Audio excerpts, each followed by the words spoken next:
participating in this press conference. My name is Congressman Adriano Espaillat from New York's 13th Congressional District. I'm happy to be joined by Congressmember Lou Correa from California's 46th District, Jesus Chuy Garcia from Illinois' 4th District, Representative Veronica Escobar from Texas' 16th District, that I'm a good friend and great immigration advocate, strong supporter, Congressman Tony Cardenas. In addition to that, we have been joined by a great list of advocates from non-profits, leaders within our communities that have come here to talk about this pending fight, the immigration fight. We feel very strongly that it's now or never that we can get this done. So we know that trillions of dollars will be allocated and appropriated for our economic recovery, and it is of critical importance that immigration reform occurs within that context.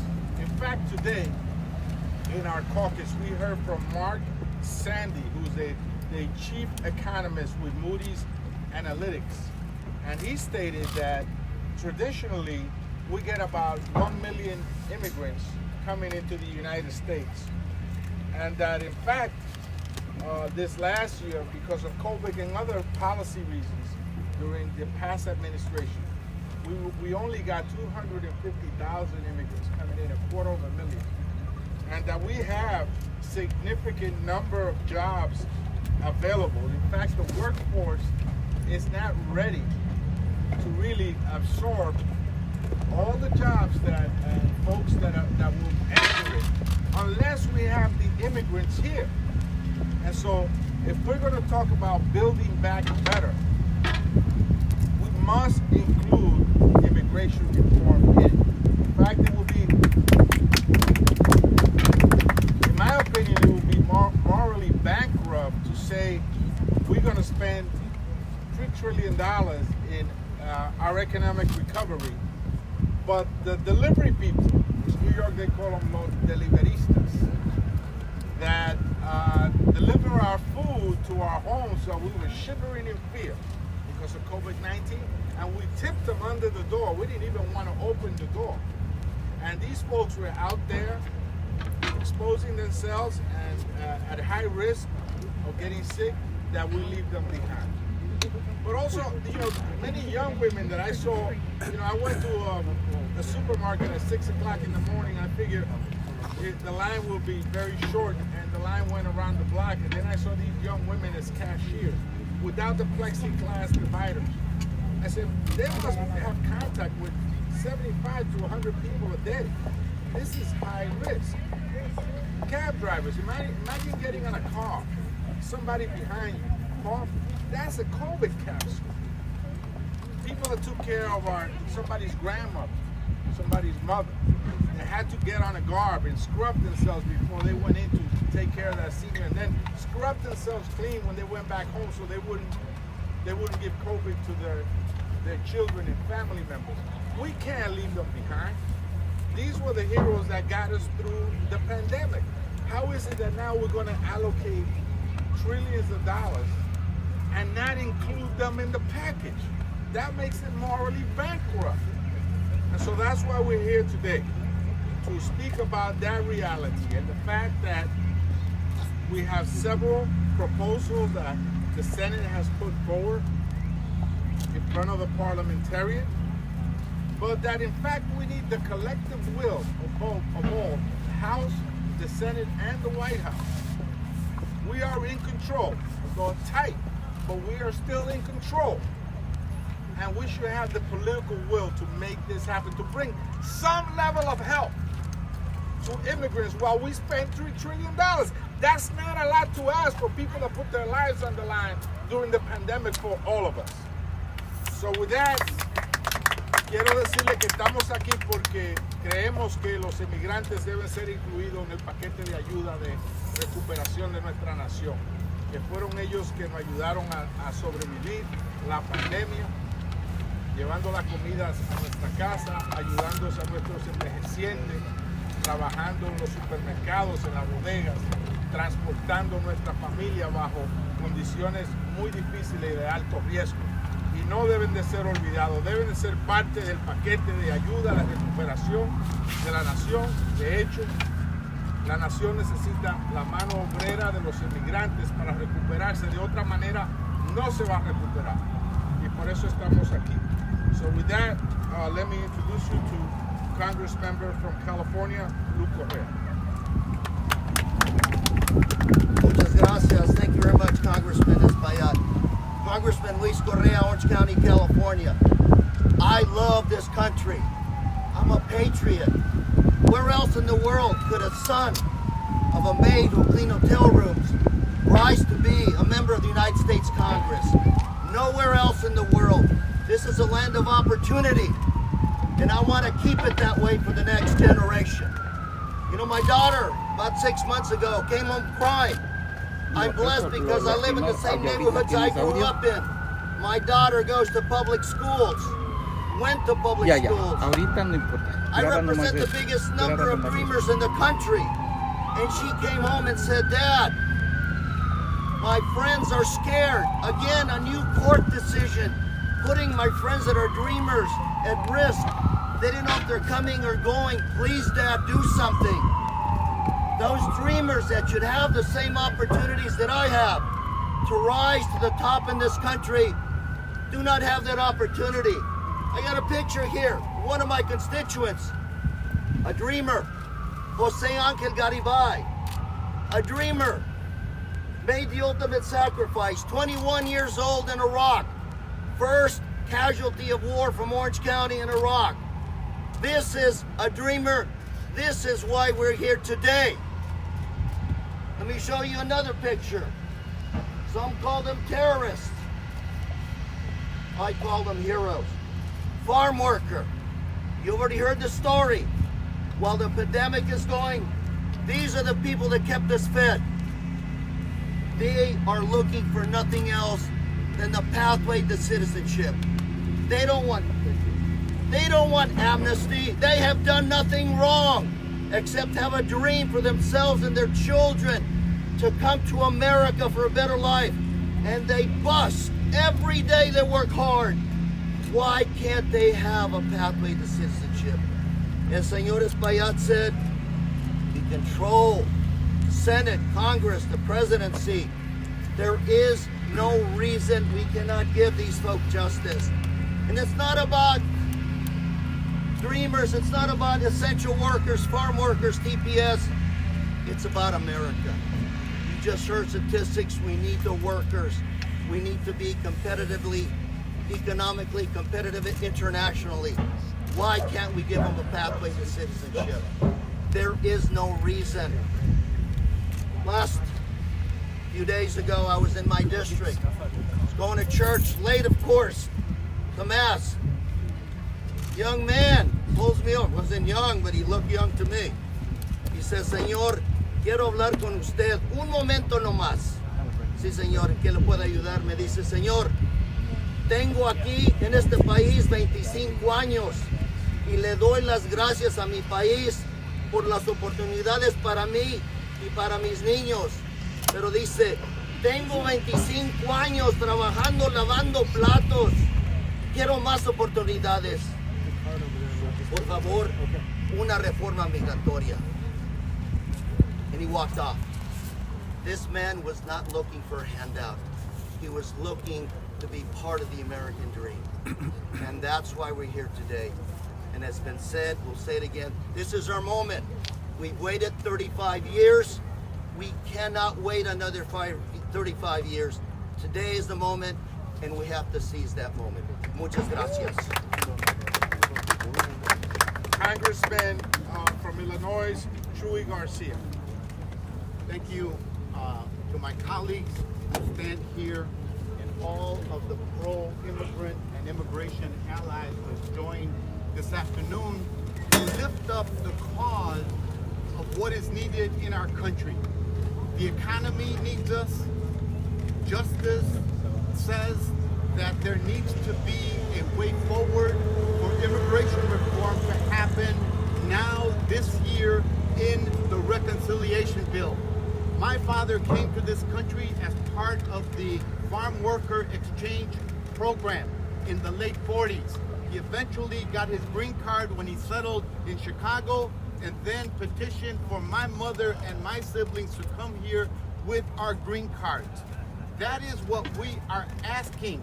And the tradition in America has been that people earn the right to have a green card and the right to become U.S. citizens. That's how we've done for every immigrant group that's gotten a green card and the right to being sworn in as a U.S. citizen. The immigrant community in America today deserves the same thing. I've been disappointed over the past month at the two rulings of the parliamentarian, and that's why today, as negotiations move forward, as people give and take, and we find the important solutions that our country needs today, immigrants and immigrant relief needs to be a part of that. And we should not depart from the normal pathway to becoming a full-fledged citizen in America. That is why, as we await the next ruling of the parliamentarian, we call upon the White House, the Senate leaders, the congressional leaders in the House to do what is right and what the immigrant community deserves, to remain bold and courageous as we have set out to make a difference in America, to provide equity. That means an opportunity and a fair shot for everyone. And that's why we stand here. I have not given up, even though we've had two adverse rulings by the parliamentarian, because the parliamentarian is simply an employee of the Senate. She does not control the Senate. She was not elected to the Senate, and it shouldn't prevent a majority of members of the Senate from being able to say, this is in order, this is right, and America will do right by its immigrant community. That's why in this day of negotiation and of moving from prior positions, we call upon the leadership in the United States Congress and in the White House to do the right thing by our community and to continue America's proud tradition of welcoming those who have yet to have that green card and a pathway to all the rights and responsibilities of U.S. citizenship. That's why we say this is the moment. Be courageous, be bold, and be right, so that history will look upon this moment and say that we did what Abraham Lincoln promised, and that is to make our country a more perfect union for all. Thank you. Congresswoman Veronica Escobar. Buenas tardes. Thank you all so much for being here. I want to especially thank our advocates. It is because of all of you that we are finally here in this moment on the cusp of doing the right and just thing for our communities. I'm here to remind the American public and members of Congress that this day has long ago been earned. I represent El Paso, Texas, a community on the safe and secure U.S.-Mexico border. And for years, Republicans have been telling Democrats, we will agree to immigration reform if you secure the border. And so for years, communities like mine have been subjected to severe militarization. Drones, agents, limited civil rights and civil liberties in exchange for what was promised long ago, in exchange for finally giving members of our communities a path to citizenship. But instead, what has happened, as members of Congress here have put up communities like mine up in exchange for citizenship, we have instead seen Republicans move the goalposts. So it's never militarized enough. It's never secure enough. It's never safe enough. Never mind that communities like mine continue to be among the safest in the country, not in spite of immigrants, but because of immigrants. And so while we have been sacrificing and keeping our promises over and over and over again, Republicans have been lying to the public and moving the goalpost. Ya basta. Enough. The time has come. As my colleagues have laid out, the economy that we so desperately dream of regaining, the powerhouse American economy, cannot be fueled without immigrants. They took care of us during the dark days of the pandemic. They've been with us, working hard every day, feeding us, making sure we are taken care of. They're in our hospitals. They're in our fields. They're in our meatpacking industry. They are building our buildings. They are delivering our food. They are creating our communities. And yet we still have members of Congress wanting to deny them the basic and just right of a path to citizenship. This is our moment. We have to stand strong. We have to be unrelenting, because if we let them get away with it, these Republicans will never allow for a path to citizenship. No matter what we give up, no matter what we do for compromise, no matter how we give in, the time is now. Brevemente le quiero dar las gracias, con permiso, a cada persona, cada grupo, cada inmigrante que ha trabajado por este día. Las comunidades en la frontera de los Estados Unidos, nosotros siempre estamos sacrificando por la promesa que vamos al fin tener reforma migratoria. Ya después de años, ya es tiempo, ya basta. El tiempo de hablar se ha terminado, es tiempo para la acción. Gracias. Congressman Tony Cardenas. Thank you very much. Many of you will look at the color of my skin and think that I'm here because I'm dark brown. I'm here because I am an American-born citizen, United States Congressman first and foremost at this moment. Yes, my parents are immigrants. Yes, they came to this country, never once violating laws, never once violating their community or this country, but always appreciating all of the opportunities that were afforded to them. And those opportunities were to serve others. My mother, while raising 11 children in a 3-bedroom, 1-bath home, always had 1, 2, 3, or 4 other children to take care of. And those families were oh so grateful for her professionalism, her love, and the dignity of which she took care of their beautiful children. My father came to this country as a farm worker, a frontliner as we call them today, and appropriately so, as a gentleman and a statesman, working in the fields of California, the #1 economy of California in the 1940s, and still the #1 economy of California today, on the backs of mostly immigrants like my father, who feed us every single day, and we take them for granted.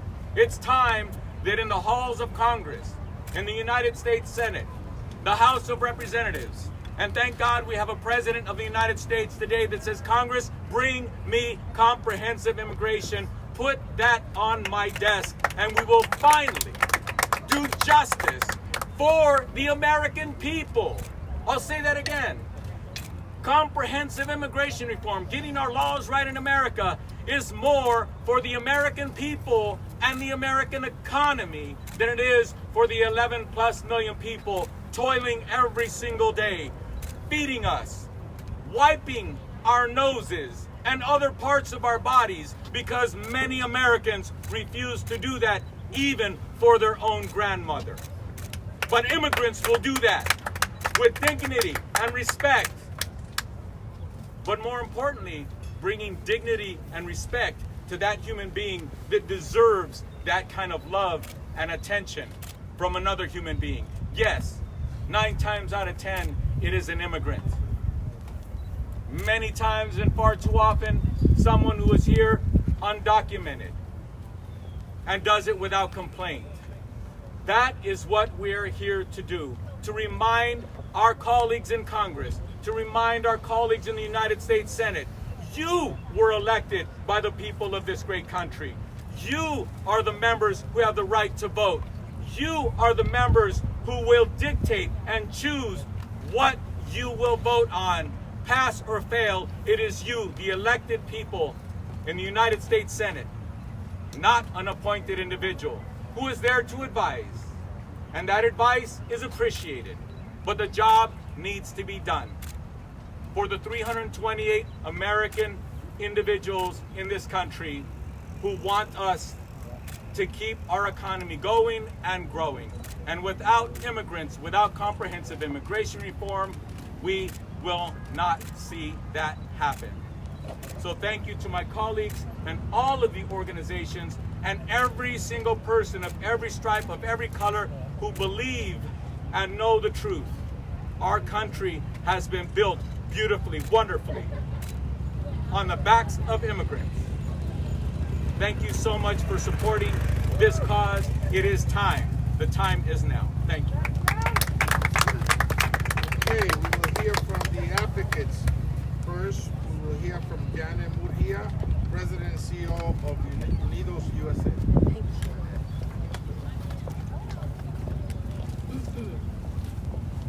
Good afternoon. Good afternoon. I just want to say how proud I am to stand here today with these incredible advocates, including these members of Congress who you have heard from. They have been at the forefront of this fight for justice and for equity and for reform of our immigration laws and for promoting a strong economy. So thank you, all of you, for being here today. And we're joined by many leaders of groups who represent hundreds of thousands, millions in our community who have been impacted as a result of the pandemic. And I just want to say, to echo a couple of comments from these members, our community, Latinos, immigrants, these essential workers responded during one of the darkest and lowest moments for our country. And when they responded to enter the workforce, to do the hard work, to keep our country going, no one stopped to ask them about their immigration status. They responded despite severe threats to their own health and to their families. No one stopped at that time to say, what is your status? We owe a profound debt of gratitude to these essential workers, and it's time for us to pay that debt. And we need to pay that debt in this bill. This bill must include provisions that allow our families protections to live their lives and continue to contribute to this country. We're going to need their labor, their work, if we're going to have an economic recovery that is going to help our country, all of it, move forward. Para nuestra comunidad latina y nuestros inmigrantes, ellos respondieron en el momento más oscuro durante esta pandemia con su trabajo, con su labor y con gran amenaza a sus mismos salud y de sus familias. Y en ese momento nadie les preguntó de su estatus y de inmigrantes. Ahora sabemos que les debemos una deuda enorme a estos trabajadores y ahora es tiempo pagar esa deuda, pagar esa cuenta con protecciones y con legislación ciudadanía para estos trabajadores. Esto es lo que necesitamos y eso es lo que vamos a requerir en esta legislación. So for us, it doesn't matter what the parliamentarian says. No one knows who the parliamentarian is. This is about the will of this country and responding in a defining moment not about who these workers are. We know who they are. We know what they did. This is about responding as to who we are as a country, doing the right thing, which is to pay that debt for these workers who risk their lives, and doing the smart thing, which is to keep their work in place so we can have a full economic recovery. We are united in making sure that we get that relief in this bill. We will build back better if we do the right thing and the smart thing. Muchísimas gracias. Okay, President and CEO of the Hispanic Federation, Frankie Miranda. Thank you.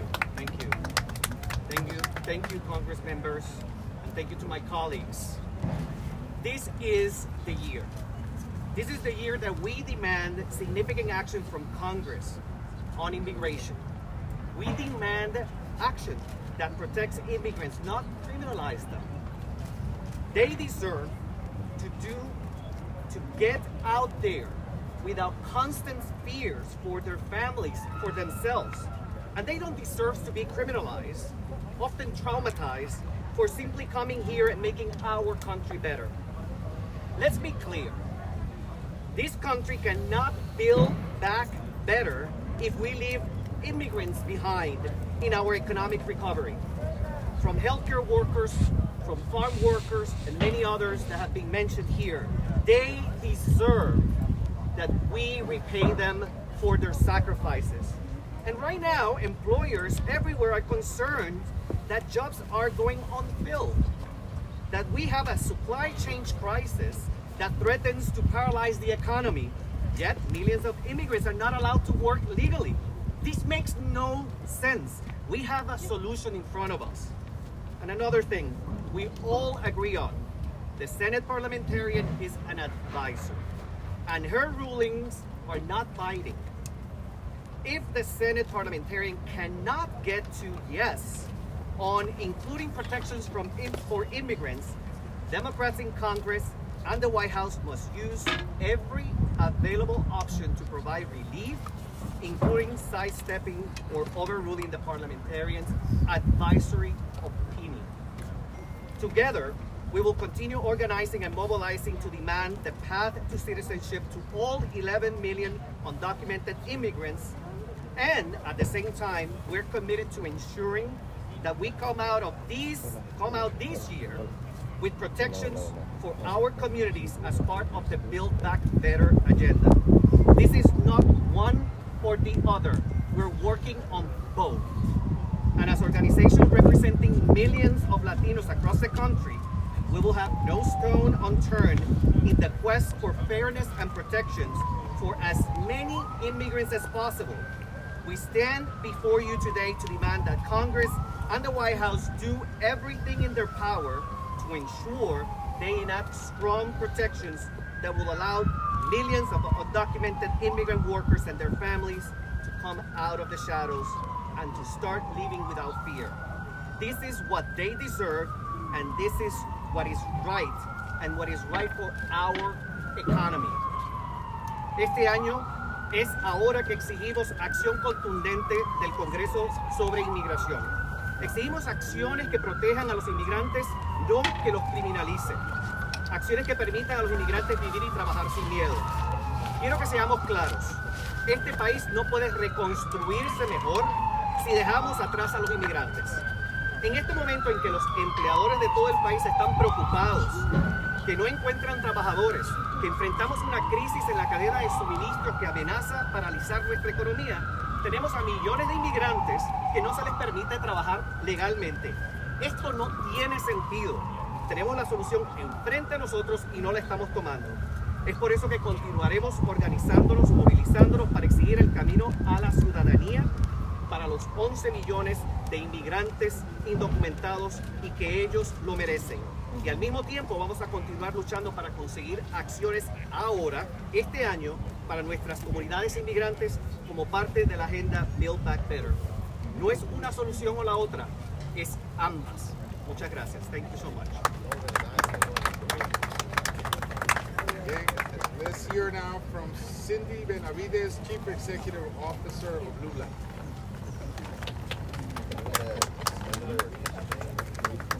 Thank you to our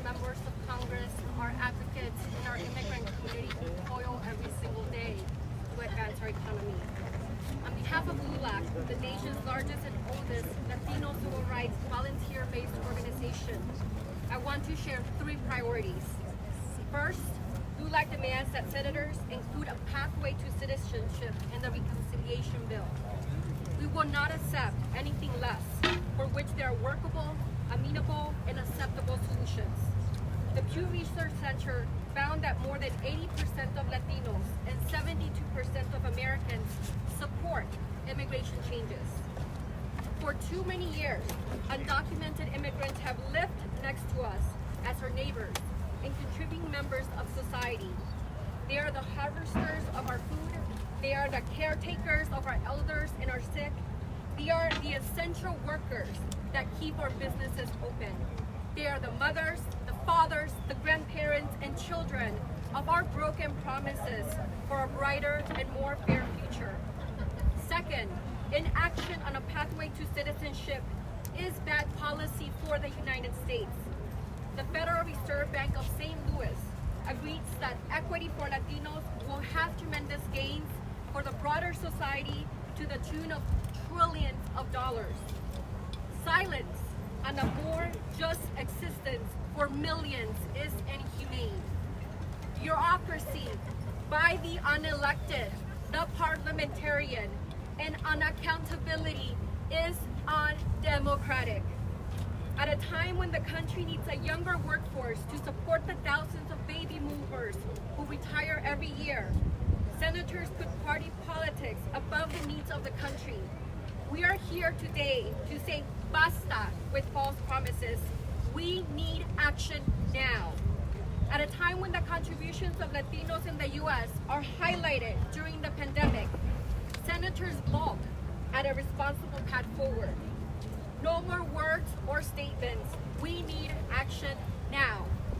At a time when the sacrifices of immigrants can be seen through the overrepresentation of COVID illnesses and deaths, senators villainize the important role immigrants took into our economic engine running through tough times. Saying our frontline workers are heroes is not enough. Now we need action. Today, senators and the administration find themselves at a critical crossroads. They must decide whether they will keep their promises to Latinos by including a pathway to citizenship for immigrants and the nation of immigrants, or break their promises and squander yet another opportunity to take action this year.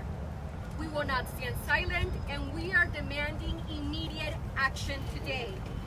Lastly, Latinos are also engaging at higher and higher rates in their civic responsibility according to the U.S. Census. Latinos have doubled their voting participation over the last 10 years. They have learned that verbal promises that result in zero returns is not good for them, their families, or their communities. Latinos are watching the actions of the Senate and the administration. We want deeds, not words. Queremos acción y menos palabras. They will remember when someone knocks at their door asking for their vote. And their first question should be, did you vote for immigration reform? Lula exige que los senadores incluyan un camino a la ciudadanía en el proyecto de reconciliación. No tienen nada que temer porque los votantes están a favor. Según el Pew, el 80% de latinos apoyan cambios al sistema actual de inmigración y según Gallup, el 75% de estadounidenses dicen que la inmigración es bueno para nuestro país. Exigimos una solución viable para nuestras comunidades indocumentadas. La comunidad latina no aceptará nada menos y utilizaremos nuestro voto para mandar un fuerte mensaje el próximo año a todas esas personas que no cumplan con esta promesa. Muchísimas gracias.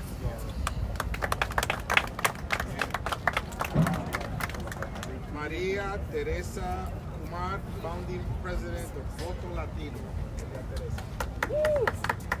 Gracias. Thank you everyone for being here today. You know, sometimes the weather doesn't cooperate, but we realize that God wants us to have this message because the universe is aligned.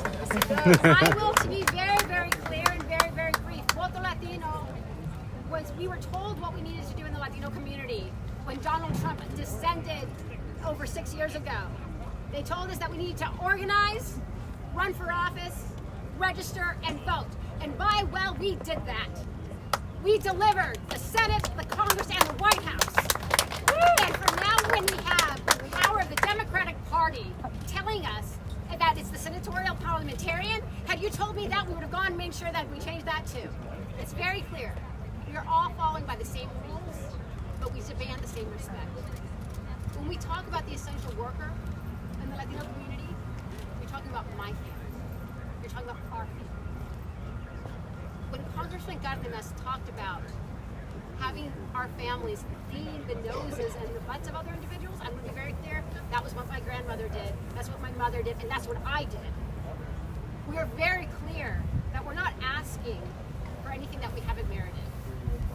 And we also know that there's 16 million Americans who are living in mixed status families, children who go to bed at night who are insecure whether their parents will come back. Ya basta. It's unacceptable. And Democrats, just how we made sure that you had the control of the House, we are taking note. Because Latinos, every 60 seconds, a Latino turns 18. Every 60 seconds. That's power. And we're watching. And we believe desperately in our ability to make change. But we need you to come up and do the same. Because the president has always said that he will sign what you send him. And we will not stop until we have an honest, decent, just immigration reform for all. Thank you. Yes, thank you. Héctor Sánchez Barba, Mi Familia Vota. Gracias. Buenas tardes. What a great day, like my great sister Maria Teresa say. But it's also a moment of reflection. How many times have we been here in this very moment for years and even decades demanding what is right for our nation? We have a clear message today. Enough with mediocre politicians. Enough with politicians that keep making promises but don't deliver on those promises. And this goes to both parties. To the Democrats, do your work.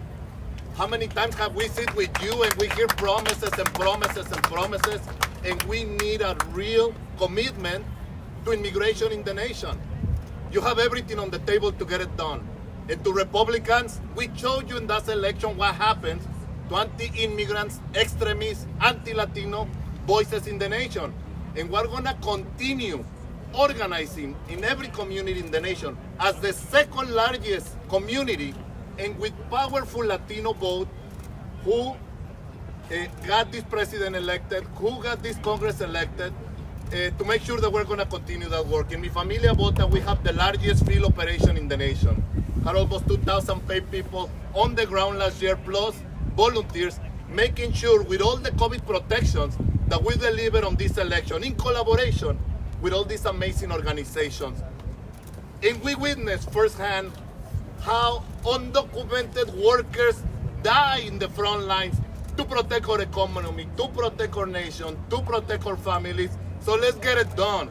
Stop being a hypocritical nation that exploits workers and deports workers, and let's do what is right. The opportunities here on the table in this bill, so let's just get it done. No more excuses.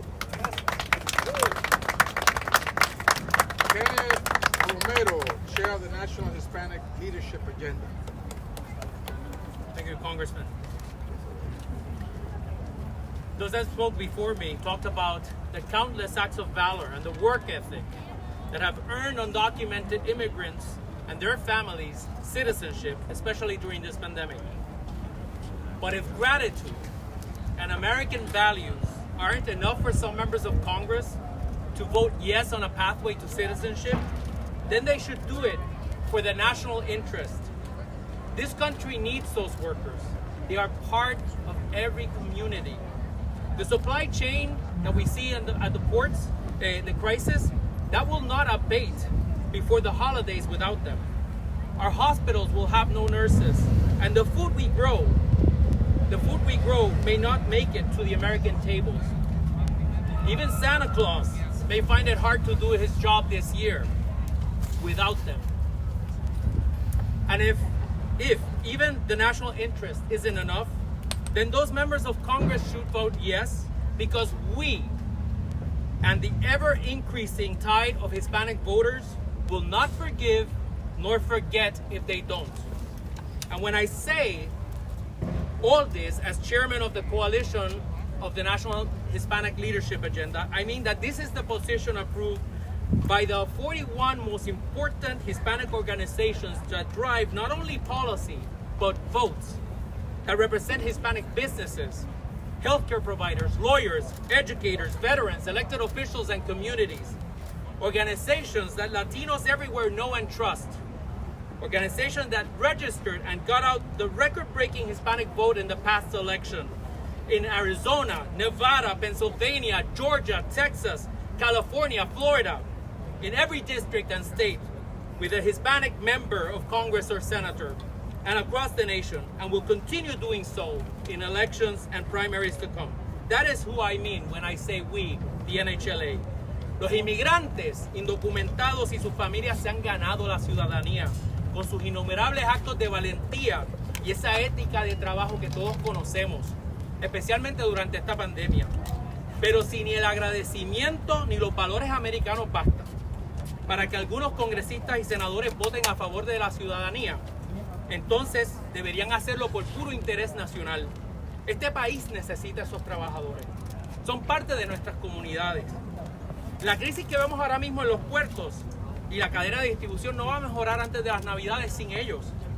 No va a haber suficientes enfermeras en los hospitales y es posible que muchos de los alimentos que se cultivan en este país no lleguen a nuestras mesas.